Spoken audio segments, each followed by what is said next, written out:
Introduce yourself. My name is Maddie Sunderland. I am a pediatric speech language pathologist. I've been practicing for about 5.5 years now, and I love what I do. What do you do? The realm of speech therapy, it kind of, it changes over the lifespan. We service children as young as birth and then up to the elderly, but I specialize in pediatrics. So I pretty much help children through like school age. I help anyone that has a communication deficit and kind of help them communicate better. The kids that you see, what do you see the most in them?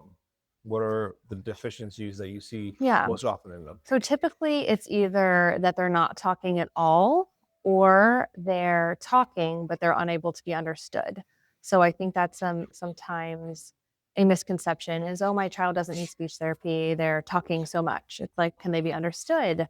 How's their grammar? Are they using the language functionally? Especially when I do screenings at different schools, there's a lot of times when I screen kiddos and the parents are like, oh, I didn't think my child would be flagged. They're so chatty, they talk all the time, but they have all sorts of articulation areas that aren't age appropriate, or they're not, responding to WH questions. So it's more of like a language than an articulation So deficit. explain that a little bit. What do you mean by articulation and WH questions? Sure.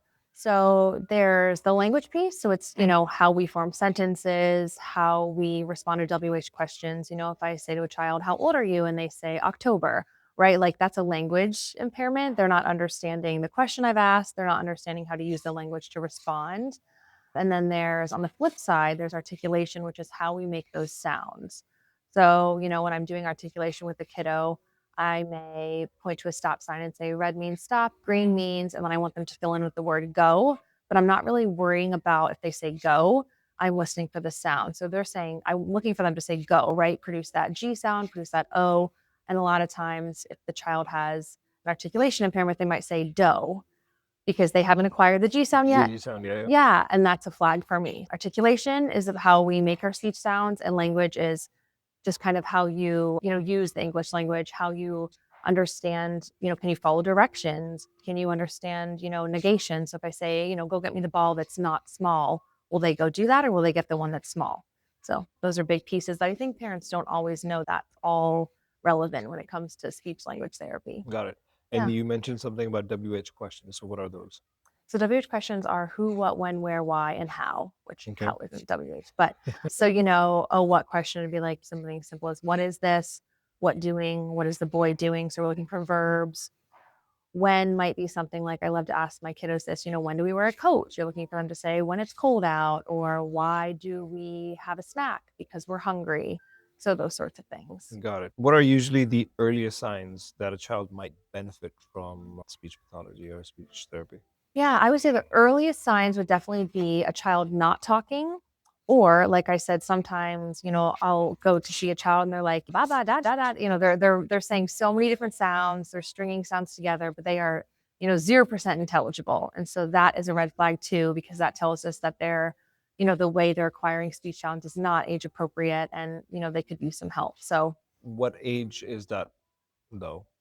That they should be able to articulate words cleanly. So if you think about it, about around 2 years of age, they should be between 50 and 75% intelligible. Okay. So that doesn't mean they need to have all their sounds, Yeah. right? But if you're talking with them, you should be able to understand between, 50 to 75%. Once we Yeah. hit 3 years of age, you should be able to understand 75 to 100%. Got it. Yes. So sometimes, a 3-year-old will come to me and I'm like, gosh, they're like 50%. I'm going to, recommend a full evaluation and give them articulation testing and kind of figure out what's going on there. What delays are usually normal and what should raise flags? Yeah.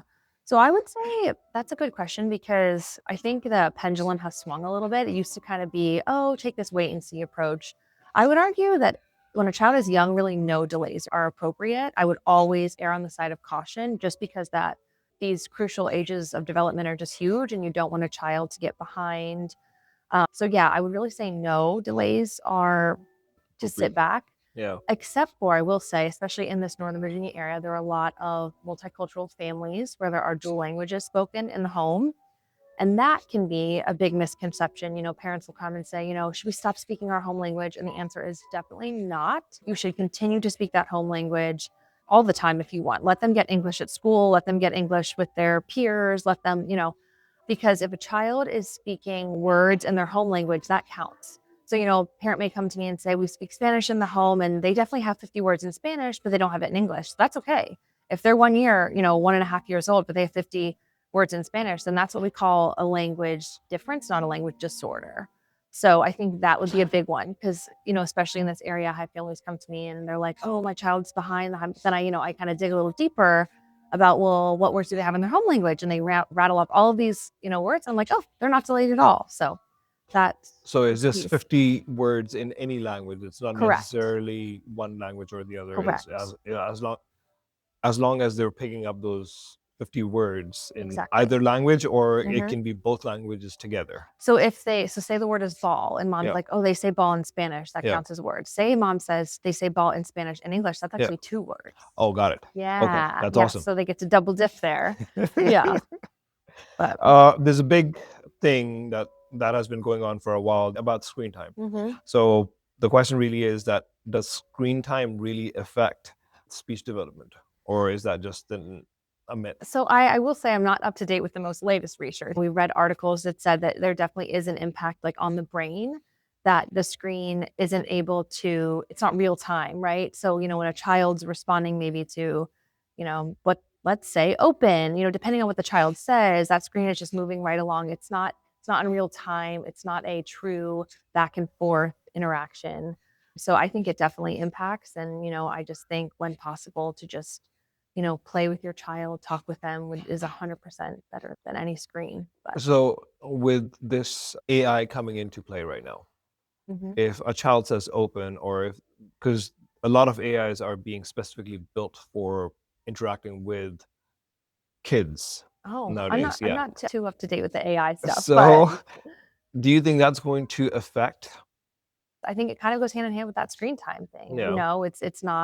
It's not mom or dad. It's not a person, a human who has, that emotional, social connection with the child. AI doesn't have that. So at least I wouldn't, not yet. Not yet. Yeah. So I would think, if I had to guess, I would think that would have the same kind of. But it can have that interaction because you can go back and forth and have a conversation with AI. Yeah. That's why I was asking that question. Yeah. So I guess if we're ranking it would probably be mom and dad, then AI, then screen time, Got it. But that is an interesting thought. Got it. What can parents do at home to support speech without feeling like they have to run therapy sessions? Yeah. And I get that. I have a lot of parents that come to me. I think it's overwhelming, right? Yeah. They're like, we don't really know, what this is all about. And they'll say to me, like, what toys can I buy? And that always makes me feel really bad too, because I don't want them to think you don't have to buy any toys, right? Like, I run early intervention sessions where, with lower income families, you go in the home and they have nothing, but you are the toy, right? Like, you are the language model. The toys aren't modeling the language. So, I would say I know like sometimes parents are working and it's busy, right? But just focusing on talking to your child, right? Like when you're in the kitchen making breakfast, talk about what you're doing. Mommy's cracking the egg. I'm filling up your water cup. I'm washing the bowl. Talk about what you're doing. We don't want to we want to kind of meet that child where they're at using like the zone of proximal development. So we don't want to use vocab too huge, but, just kind of using short phrases or short sentences depending on the age of the child, and just narrate what you're doing. And that's something you can do, I feel, throughout the day without, if you're trying to get ready in the morning for work, get your child out the door into daycare. That's something really simple you can do versus sticking them in front of the TV or. Yeah. So basically narrate your whole day around kids. Literally just speak out whatever you're doing in front of them. Yeah. And one thing I would say to try and avoid doing, because I see a lot of parents do this, is they just ask questions all the time. What's this? What's that? What sound does this make? And that puts a lot of pressure on a child. It creates a demand. And especially if there's a language delay or impairment of any sort, the child can't answer it. And so, that's impacting their confidence. It's honestly also going to make them just tune you out. I see that a lot. Parents, kids, it's survival at some point. And if you're just constantly asking, what's this? What's that? The child's just going to be like, I'm just going to tune you out. I think my kids have gotten I don't think they listen to me anymore. Are there any particular myths that you want to clear out about speech therapy basically itself, or speech development? I would definitely. So the pendulum has also swung with the acquisition of certain sounds within the last 5 to 10 years. A lot of times you go to the pediatrician and you're like, oh, my child is 5 and they're not saying the R sound. And it's just, oh, wait and see, wait and see. So I think that's a big myth, right? Like, try Okay. not to wait and see if you can have anything to do with it. There are a lot of resources out there. There's the school, there's, private speech therapists, so just kind of reaching out and seeing if you can get your child screened. I think that waiting and see is an unfortunate myth, because we're able to target these speech sounds a lot sooner and have better overall outcomes, right? The sooner we target some of these errors, depending on the age, right? And if it's, of course, appropriate, the sooner they're able to acquire those sounds and have better outcomes. Got it. In our preschool here, we see a lot of kids. Mm-hmm. A lot of kids are either shy or they can't really express themselves. Mm-hmm. What is the difference and how can we distinguish between those two things? Yes. So given that I do go into a number of daycares/schools and kind of screen kids, that's something I see a lot. I interact with the child for my screening, but I'm just one piece. I then talk with the parents and I also talk with the teachers because I'm just seeing a snippet of the child, especially if they're really little, right? Like, I can't do standardized testing with them. And so sometimes I do go to a teacher and I say, I haven't heard this child say a word. And they'll say, I agree. And so then I'm kind of going to the parent as the last line of defense because that's their child, right? Like, Yeah. they know them best. Yeah. And they'll say, oh, they talk all the time at home. So I think it's kind of looking at the big picture. And when you do see a child where you're like, is this extreme shyness? Is this a language issue? Going to the parent and seeing what they're like at home. Because if they're, chatty Cathy at home and they're like, hey, I have no concerns, they're following and you definitely want to get to the bottom of it, because if they do need help, you want to give them that support, but you also don't want to worry parents or make them feel like something's going on if it's just a temperament thing or if they're just adjusting.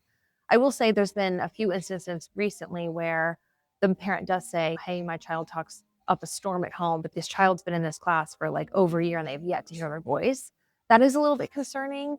And in that case, I still do recommend therapy because, if you think about it, school is a big part of a child's day, right? And like, that's where their confidence is being built. That's where they're, gaining that experience with making connections and interacting with their peers.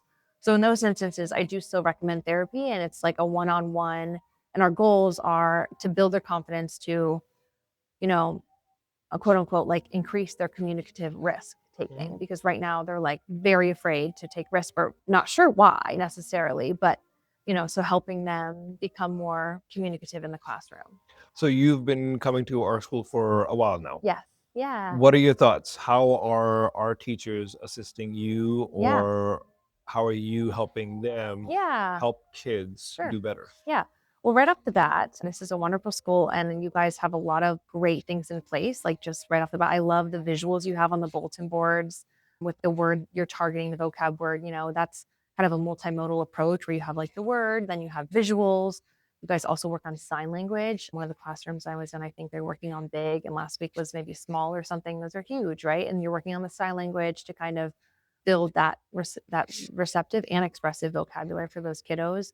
There's a lot of research that shows that multimodal approach helps kids pick up language a lot quicker than just using verbal speech only. And, especially for those kids that do have delays, I'm here seeing a few kiddos, so that helps them access the curriculum when you're modeling sign language. So those are some things you guys have in place that are awesome to begin with. And then, I'm helping by interacting with the teachers and telling them like, hey, this is what we're working on. I also push into the classroom for these little ones, especially because it is so play-based and child-led. So I think it's helpful for them to just see what I'm doing, see how I'm modeling language, how I'm reducing my asking of questions, those sorts of things, those strategies. What should you expect from the teachers once you've left? What are you looking for? Yeah.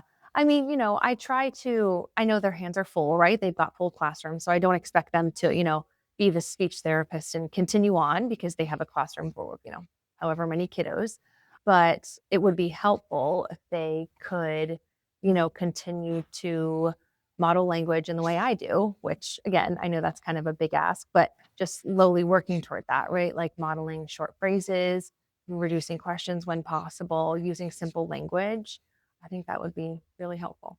Yeah. How long does a typical evaluation take when you do a full-on evaluation of child? Yes. So that kind of depends on the age of the child. So I'll give like two different scenarios. If they're what we call early intervention, so like birth to 3, those I would say between maybe 30 minutes to an hour, just because not all of those kiddos can attend to standardized testing. Most times they actually can't attend at all. So I try to get as much done of that as I can, and then the rest is just play-based / parent interview. Both the kiddos I have evaluated here, I sent home both parents like a questionnaire. So it tells me like, hey, I know I'm going to take note of what I'm seeing, but I want to know how he is at home, what their skills are like in the home. So yeah, it's just with those little ones, you just take what you can get because it's hard. And I feel like I do a dynamic assessment. So like I do that eval, but then as treatment starts, I'm constantly, reassessing, tweaking things as needed because little ones are just kind of unpredictable, It's like, did they have a bad day? Did they? But if it's like a 4 or 5-year-old where they can like sit at a table with me, that's a little bit older, right? And so those usually take about the whole hour because I'm typically doing a full articulation assessment and a full language assessment. And so the articulation gives me an idea of all of their speech sounds and their errors. And then the language piece gives me a picture of their receptive language. So what they're understanding and their expressive language, what they're able to, express and put together language wise. So yeah, those kiddos are sometimes it's a nice change of pace because they are able to sit at a table and we're able to like get a standard score, which is really wonderful. But under 3, how do you get them to sit for 30 minutes at a time? Yeah, it's tricky. It's tricky. You have to have a lot of toys. And it kind of depends on the child and your goals, right? So if the child I'm working on speech, I kind of do need their attention, right? Because I need them to sit because it's drill work in a way when we're doing articulation. I can't just have them say the sound G one time in 30 minutes. We'll never make progress, right? So it's kind of manipulating the environment and having the right materials for multiple opportunities for them to produce that speech sound in that 30 minutes. But if it's more like a language disorder kiddo or we're working on language goals, I don't really need them to sit still for like the 30 minutes. It can kind of be child-led because language is everywhere and I'm able to use the strategies in my back pocket to embed it into kind of whatever they want to play with. So got it. Yeah. So you're kind of the toy for the child at that point. Exactly. Yeah. We've noticed that a lot of kids that have issues with speech or articulation, what kind of behavioral issues do you see in them? Yeah. I think it's, parents, they always ask us to like, I don't know why, he hits or he bites. And it's like, well, they're not being understood. So I think a lot of times when there's, articulation errors, these children are communicating and they see their peers communicating and they're trying, but their peers can't understand them. Especially like, I see a kiddo maybe come up and try and take a toy from another kid and they're trying to say, no, but they can't be understood. So the child just gets very upset and you see these behaviors and it's really not that uncommon, right? We're all human. We all get super frustrated. I can't imagine not being able to be understood, trying to say something to someone and they're like, what? I actually am seeing a kiddo right now. And his mom said to me just last night, she said, when people ask him how he is, he doesn't respond. He just uses gestures. And I said to her, well, I said, he's 6 years old and his intelligibility is low for his age. Kids they're very in tune and he knows he's not able to be understood. And so he's opting for gestures because he knows if someone says, how are you? And he says this, thumbs up for good. That's much easier than trying to say what he wants to say because they're just like, what?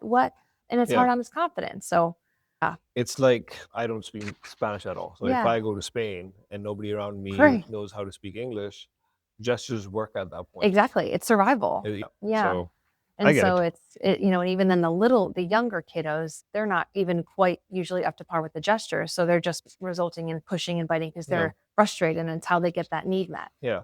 So how can parents help their kids with that? Yeah. So I think definitely acknowledging them, right? Saying like, I hear you. I see you're trying, mommy's really sorry. I'm having a hard time understanding you. Can you show me? That's what I really have parents try to do at first. If they can, have them show you. But before that, definitely reach out to a speech language therapist if you can, just because that is just so frustrating for kids when they can't be understood. It's really heartbreaking. But, if you've done that already, you're on a waiting list or something, I would say definitely to just acknowledge that your child, like, hey, I hear you. I hear your voice. I hear you're trying to tell mommy, X, Y, and Z, can you show me? Can you point? Maybe give choices. Or, if they're asking for a snack, that helps a little bit. And you're like, oh, I don't know what snack. Do you want this snack or this snack? Just trying to help them as best you can. So giving choices, acknowledging that they're trying, and then prompting them to show you or use gestures when possible. So tell me the funny story that has happened to you with a child. Oh, gosh. Oh, man. So many of them? Yeah. I mean, so many kids are so funny. They have no filter. They don't. No They filter. really So don't. you just, it's, you get, I'm trying to think, probably I would say when they always love, if I ask them like, how old are you? They say, and then they're like, you must be 100. I'm like, oh, thanks. Thank you very much. Yep. Yeah. Or, it's funny. I just feel so bad for families sometimes because the child will come in and they're like, I'm like, how was your morning? They're like, good. And then they're like, mommy and daddy were screaming at each other all morning. I'm like, oh boy, they have no filter. And so Yeah. they air out their Yeah. families, I'm like, oh, poor mommy and daddy. But it happens. My 5-year-old, she does that all Yeah. the time to me. Yep. Me and my wife, we would be Mhm. having a passionate argument. Yeah. And she'd go to my mom, or Yeah. she'd come here to the teachers and just blab Yep. all of that out. Yeah. Yeah. Yeah. That was a discussion that Right. we were having. You're like, not for the speech teacher. Okay. Yeah. It's like, nope. Yeah. Where do you see historically and in the future, where has speech therapy come from and where is it going? Yeah. So, I'd say we're definitely making gains in the area, I think, of earlier intervention. I know that's what I kind of keep harping on, but I think it's very true. It used to be, even now, I get kind of frustrated with pediatricians because families will reach out and I kind of get that case history and I'm asking, what brings you here? What are your concerns? And they'll say things like, yeah, I was concerned when my child wasn't talking, but the pediatrician said, wait till they're 2 and and that's just, I never want to make the family feel bad, of course, and say, well, you've waited too long, but they've waited too long.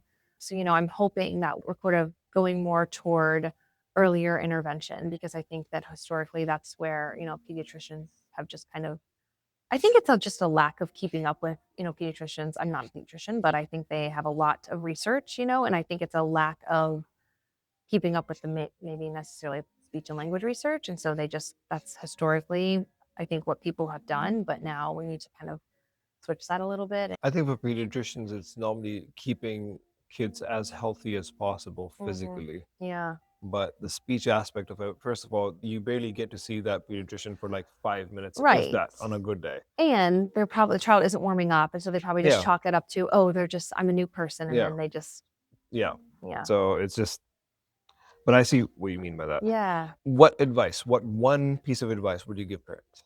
I would say it's kind of go hand in hand, but talk and read to your child. Reading is huge. There's so much research that reading to your child, it, results in higher IQs, bigger vocabularies. So reading to your child and talking with your child. If you do nothing else, those 2 things. Reading what though? Children's books. Yep. So not obviously if your child's like 3, I wouldn't read a Harry Potter book. Definitely read something that's, within their realm. Yeah. So, really any sort of children's book. And sometimes it's a really great strategy to kind of read the same book over and over. I mean, within reason. Yeah. Because then the child knows what's coming. And especially if they're not talking. So you're reading Brown Bear over and over. Brown Bear, what do you see? I see A. And then you can pause if the child's, not yet talking or they're learning to talk.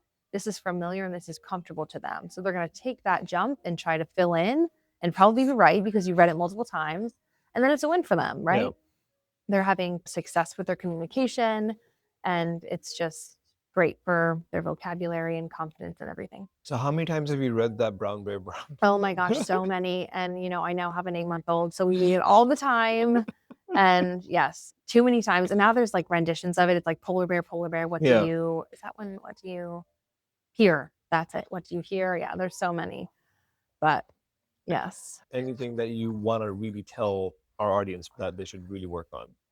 I think it just goes back to, and I know I've already said this, but just talking with your child, talking with them and reducing the questions. Those are the 2 biggest things I see, when possible. I know it's easy for me to say I only have an 8-month-old. I don't have a crazy toddler yet, but when you're in a waiting room in the doctor's office, instead of handing them that iPad, saying, hey, let's play I Spy. I spy something green, doing that instead of giving them the iPad. That would be the biggest piece of advice. And if you take nothing else away from this, podcast, it would be that, to talk with your child and try to reduce, substitutions of you if possible. So I just learned recently, because growing up, I actually used to play that with my parents. I Spy? Yes. Yeah, and it's a great one. When my daughter does it now, I feel sorry for my parents. Yeah. Is it this? No. No. You're like, okay, give up.